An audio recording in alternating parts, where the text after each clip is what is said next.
आज मैं आपको अपने हुस्न की किताब पढ़ाना चाहती हूँ।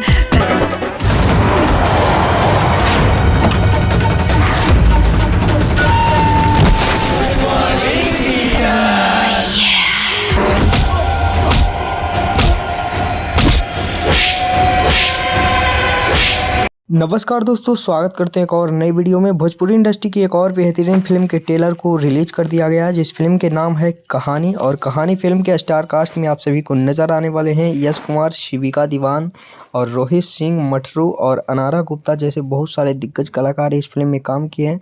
इस फिल्म के डायरेक्टर हैं अजय श्रीवास्तव जी और इस फिल्म को आशी फिल्म्स के यूट्यूब चैनल पर रिलीज़ कर दिया गया है। तो कौन कौन लोग इस फिल्म के ट्रेलर को देखे हैं कमेंट बॉक्स में कमेंट करके बताइएगा।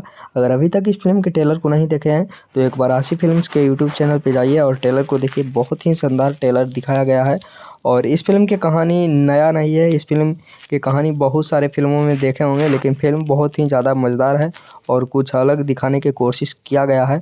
तो बहुत ही बेहतरीन फिल्म होने वाला है और हॉरर टाइप की यह फिल्म होने वाला है। तो कहानी फिल्म के ट्रेलर को एक बार ज़रूर देखिए, बहुत ही बेहतरीन फिल्म बनाया गया है। तो यह फिल्म का अपडेट आप सभी को कैसा लगा कमेंट बॉक्स में कमेंट करके बताइएगा। मिलते हैं किसी नेक्स्ट वीडियो में किसी नेक्स्ट खबरें के साथ। बने रहिएगा हमारे चैनल पे ऐसे ही मज़ेदार खबरें के लिए। धन्यवाद।